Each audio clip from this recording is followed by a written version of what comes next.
You, I wanted to back it up a little bit because when I guess you just reached a point of frustration in your life, and that's why you stepped out of the scene momentarily. And a lot of musicians do that, and most of them always come back because you know that guitar is still sitting in the closet knocking every day. You know?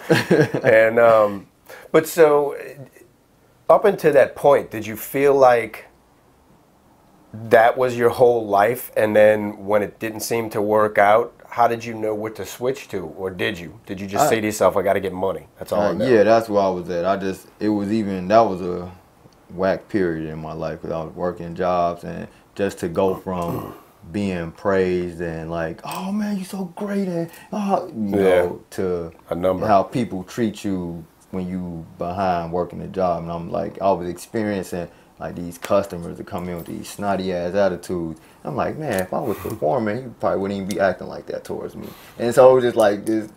Sometimes you want to just reach over the counter, like, who are you talking to? But I was like, okay, you know. So I had to really. It was a lot of like shit that I really that made me.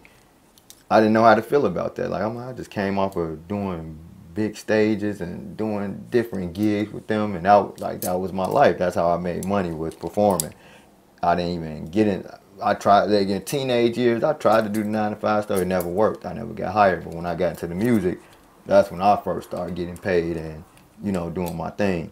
So just to take that break and get into that was like weird for me, because I'm like, okay, I got to wear these uniforms. I ain't really, well, while I was working at Chipotle. Yeah. So I was like, I got to do all this shit, and it just took, and even to the point where while I was, like, even that time I was working there, sometimes I would go out on the weekend. I would go to the spot, the Underground Wonder Bar I mentioned. I would go out there just to, you know, show my face, and they'd be like, oh, snap, you out here? And then I'd disappear again for a long time. I would just do it every now and then until one day, I was like, it was two things that happened.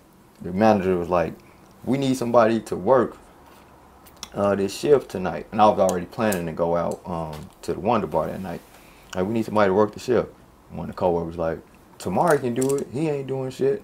I'm like, oh. And I'm like, you just, cause I did music. So he just felt like I wasn't doing nothing. I'm like, okay. I'm like, and I checked him later, but I was like, okay, I see that's how people feel when you following your dream, following your craft. They feel like, oh, you not doing nothing because you not doing a typical thing that everybody doing. There's a saying, man, if you want to kill a big idea, explain it to small-minded people. You know what I mean? So I'm like, you know, that was the first thing. The second thing was, we get super busy one day in the restaurant. And I'm back there like, you know, I'm trying my best, you know, keep up with it. Because I'm like, I'm not in this job for this. I just wasn't right. It was a means to an end. Yeah. So one girl just come, got an attitude, and tell me, like, just pointing like I was just some type of dog. I'm like, get down there. I'm like, oh, so that was like the last straw. I'm like, you know what? I'm done. And I sat there that night, and I finished the rest of that. I left. I'm like, all right, y'all. I'll see y'all later. I went down to the Wonder Bar that night, and I had a good friend of mine, Hannah Luce. She, her dad's like a big time pastor, but I met her at the bar, and we were talking, and I'm like, man, I just don't know if I can keep going. She's like, why you keep going there? What are you doing? You got all this talent. You wasting your time. You just need to stop doing it. You going to be taken care of if you get back into what you need to get back into. And then I was like, you know what? So that was when I was like, I quit the job. I just text the manager like, enough. He's like, what do you mean enough? I'm like, I'm done. He's like, that's how you gonna do me? I'm like, yeah, cause we was cool. The manager would come hang out at our house and stuff. Yeah, so I had to let him know, like, man, I'm not invested in Chipotle like you are at the time, and that actually inspired him to get out of there too. A lot of people, because they saw like, man, he really is into his art, that he just like, I'm not finna do this no more. So I quit, and that's when that little situation we were starting the band started, and I just went to the first bar that was open and let me do my thing. Yeah. So. Did you feel like when you had to switch gears real fast, did you feel like, I guess, a regular job and a regular lifestyle was a threat to who you were before that moment? Because parts of you kind of disappear beneath the demands of regular day society. Yeah, it was really, like I said, it was tough for me. I was fighting, getting myself not falling into like a slum and be like, oh man, I can't believe I'm doing this. Like, so the way I was coping was still going home and working on, like I said, it's some stuff I missed out on with these stories, but I would go home and still work on my craft, watch videos, and still keep myself inspired some way. Like, all right, let me watch this hour concert video, Earth, Wind, and Fire, or this hour Parliament Funkadelic concert, or something like that.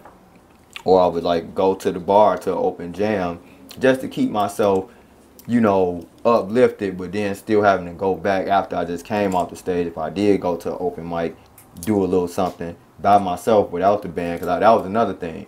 I wasn't used to performing with other musicians. So being able to be like, all right, I'm not in that band no more, so now I can branch out and meet new people was like a whole nother thing for me too. Where I ended up in that, when I got back into, I think it had to be 2016.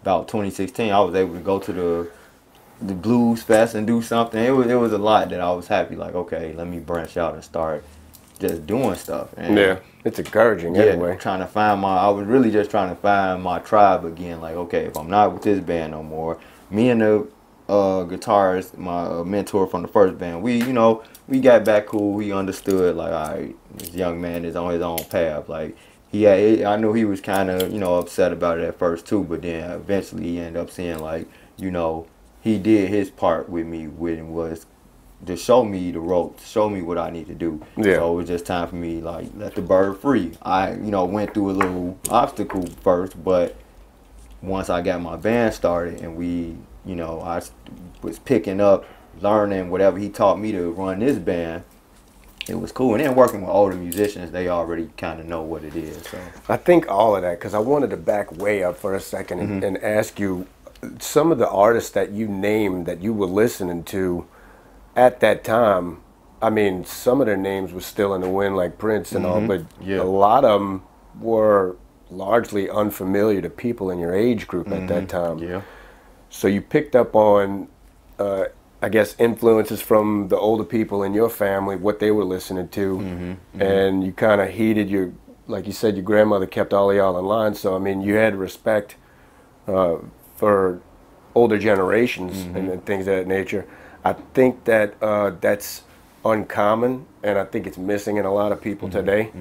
It's one thing to forge your own path, but if you have no idea where you came from, or who laid down the steps before you, then there's no telling if you're gonna fall off a ledge or build your own house. And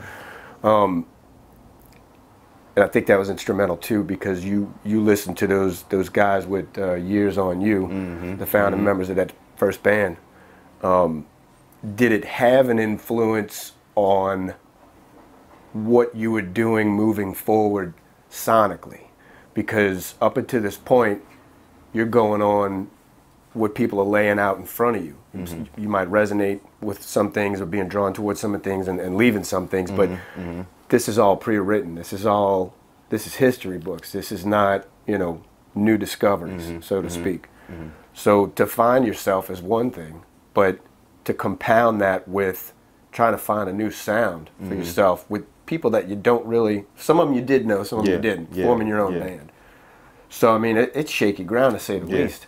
How do you move forward in an audio realm? Like, what do you think that you're going for? Because you're going to say, I like Parliament Funkadelic, but I don't want to be him. Yeah. I like Prince, but I don't want to be him. I like Michael Jackson, I don't want to be him. I like Santana, I don't want to be him. So there's a bunch of, it's like, I don't know, but not that. Yeah. You know what I mean?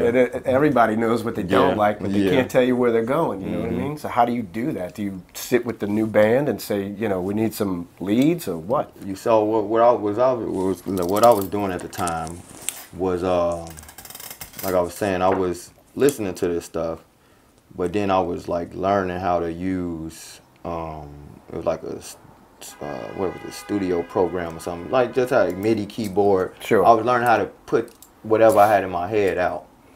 So, like I was saying, I would just make these drum patterns at first, like just these different drum patterns. Then I learned how to do the bass. So when I finally brought it to the band, I'm like, hey, y'all, check this out.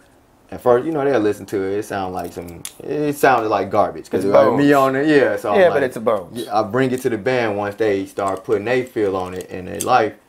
And they're like, this is cool, like the guitar player, Mickey. He would be like, all right, how you like this? You know, it got a Prince style, but it ain't Prince, though. It's me doing, you know. I'm like, okay, cool, we can add that in there.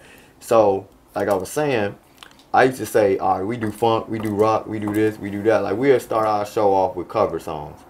Then we'll go into doing the rest of the set will be all my original music that I had brought to the band. So one day by this time Wonder Bar was letting me, you know, consistently every month build my show. So every month I would come like with more wild dress stuff, more lights, all type of stuff. And they like, man, this dude just every time they knew I was gonna bring a experience with all this stuff. Sure. So one day we did it in the basement because it was a 2-level club, and I had a DJ this time. I had 2 background singers / dancers with me at the time too. We just started developing more and more. I'm still at this space where I did not know, like this probably, I think probably a year or so had passed. I still was just saying we were doing all these genres. One of my mentors, vocal coach, he actually was like, man, you say you do all these genres. No, you know what, actually, he said this to the first band, because that's where we kind of was at with the first band. It was like, we do everything. And he was like, man, y'all need to find one thing that y'all do. Y'all can't say y'all do everything. Yeah. You know? So I was kind of like picking up on that habit with my new band. So it just took a DJ from hearing my original music, DJ Panama Spins. He heard my original music, and we took a break. And he was like, man, y'all sound is exotic. Y'all sound, he just kept saying it. He like, y'all sound is exotic. It's exotic. And I'm just sitting there, I'm like, exotic funk. And it's like, and I'm like, oh. And from there, I just like, all right, y'all, we gonna start. I started not doing that many cover songs. I started adding more original music, because once I got putting those two together, I'm like, okay, I got my dress, my style, I got the way I present the show. Okay, yeah, he's saying it's exotic. Like, man, it's something. Exotic means unique, weird, different. Sure. I'm like, okay, so if I put exotic in front of funk, which funk is a feeling, funk is like, it's something different. I really don't even like calling it a genre, because it's really a feeling. I'm not talking about the, you know, what you would call the update, new age, Bruno Mars type funk. That's right. I'm not even gonna discuss that. Thanks. No shade. Thanks. But that's not what funk is. Yeah. So I took that energy, took what exotic was, mashed it together, and all of a sudden I was just tuning in to when I would get at my computer, all of a sudden all this, like, it was like a spiritual thing, all these different, I would hear these different sounds. I would sometimes hear the lyrics to the songs, and I was like, okay, right on. Any little piece, any little thing, and just arrange it. And the band was like, man, you just coming up with these, you know, different songs. And like, it just got to a point. Now I'm still with the same. We probably went through different members, but the same core was there, which was me, Mickey, Ced, and Big Will, the percussionist. So we still was like the core of that band. And as time went on, it was just like, that's, you know, when I discovered, like, okay, now I got the sound. Now the problem was, I was wanting to do more things. Like, I wanted to expand the band bigger. And, you know, some musicians in the core were like, man, you got to do, you know, everybody had their own feelings towards it, but I seen my vision. So it just got to the point where, let me see, I'm trying to see when did I start, like, adding members? Yeah, like, it was probably, unless you got some questions before I get to that point, because I'm always having questions. That's what I come here to do, man. I hope I got questions. Not so much. I wanted to point out, though, when people speak about hip hop, and, you know, hip hop versus rap, and what is this and what is that, there's something that gets lost in the vernacular because it's kind of from a bygone era. But the purist will tell you that hip hop is not a genre. It's comprised of elements, and it's a way of life. And I think that's kind of analogous to what you were saying about funk. It's comprised of elements, and it's a way of life. And like hip hop includes MCing and turntablism and breakdance and all these elements, graffiti. Funk to you was comprised of the look, the show production, the attitude, the music was part of it, just one part of the element, you know. So I think that's I don't know, that's something new. That's something new for people to consider. Yeah. I really hate talking about genres, and I hate asking musicians what genre are you, because it's like, hey, do me a favor and put yourself in one or two or three of these pigeonholes for me, so it computes in everybody's mind. And it's just not fair. Because there are a lot of genres, or there are a lot of people out there, probably like yourself too, that want to be exploratory. And how do you do that if you say exploratory country? Well, what the hell does that mean? You know what I mean? Like that's, you're trying to resonate with people by putting yourself in a genre name, and they're not going to know what the hell you're talking about, exploratory country or R&B or something like that, you know. So, but I appreciate the idea that to you it was much more, and also the struggle, because to you and with that perspective, you realized you had several voids to fill. Yeah, it was a lot. It was actually a lot, and then I do want to make sure I mention. Because, like I said, some parts of the story I'm missing out because there's so much that was happening. Like, even in the times between when me and my band would perform, I started working at the Underground Wonder Bar as, like, the music. So, really, the owner, Lonnie Walker, she was, like, the owner of the spot. And a lady that everybody say they remind her of Janis Joplin. She reminded them of Janis Joplin, in which she had the long white hair, everything. She used to cover Janis Joplin. I ended up, now she had, I was just about to say it was a badass band. The name of the band was Lonnie Walker and the Badass Company Band.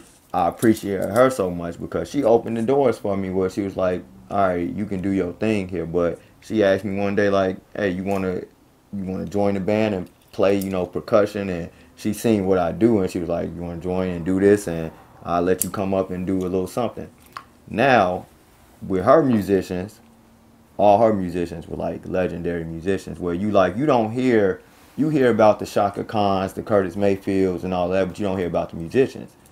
Every musician in her band, either they didn't, like, okay, for instance, Herb Walker, famous, good, like he used to tell me so many stories about what he used to like playing with Curtis Mayfield, James Brown, all these different artists growing up, and even being in Paris and living in castles and like all the stuff he did as a musician back in the day. Then you got Kevin Patrick, who would tell me about his days with like working with Stevie Wonder, working with Bob Marley and them, all that type of stuff. Then the person that me and him just locked in so well was Smoking Joe Thomas. Reason me and him locked in because when he first met me, he met me with my first band. They all met me with my first band. But when I came back alone, he's like, good, now I can work with you more too.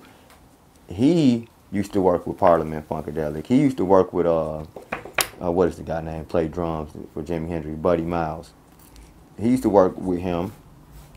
All type of different people. Used to travel the world with Buddy Miles and all that. And he saw me and was like, man, you ancient. You been here before. So I'm going to teach you whatever I can teach you as a musician. So I was we working with her Monday through Sunday. I got back. I didn't have to go work no job no more. I'm like, okay, good. I'm back in my motion, but now I'm in a different environment while I'm working in a bar, and I was being exposed to a lot of stuff, like heavy. But I'm working in this bar now as a musician and just meeting out, because Wonder Bar was like a prime place. People would come from all over the world to come to this spot, and then when they'd see me, it got to the point I would have people from California coming all the way down there like, oh man, we came to see you perform and blah blah, to the point it did kind of get where me and the owner, we used to have differences sometimes, but I could tell sometimes she would be like, man, because people were calling like, hey, is Tamarie T performing tonight? It's her show, which she still opened the stage for me to do my thing, so it was still cool to, you know, still, like I said, I love that she opened the stage for me. Then we had her, and we had Ray Bean, he another one. He used to play, but I learned a lot of percussion stuff from him, more to enhance my whole musical endeavors. So the whole band in general and all the musicians that were up there, but the person who brought me into the Wonder Bar, her name was Lorna Boston, big time jazz singer, all of that. She saw me perform, and I was younger then when I came in there and met her. She's like, come on in, as long as you don't drink, whatever, you know, get up on stage. They see when I was with my first band, I did the Prince stuff. She like, oh, that boy bad. You come back every Tuesday. I wasn't able to come back every Tuesday, but when I finally was alone, I came back. So she said, okay, I see you came back. So they all like greeted me with open arms, and it's so many musicians that I met up there that, you know, this place was like, it was the spot. Like everybody would come up there. I met, it's a big time guy named George Daniels. I got a story about him too that changed my life too. I met him. The guy from Naughty by Nature. MC Hammer came up there before, but I missed him just by like 5 minutes. And they were talking like, man, y'all could have did a dance contest, but dance competition. I missed them. I was mad about that. But it was just like this place downtown in Chicago where we were like the only place, like we want to call it urban, whatever you want to call it, where it was just high class ass place around stuck up people would come in there and we'd be up there just, you know, doing our stuff, funk, soul, everything.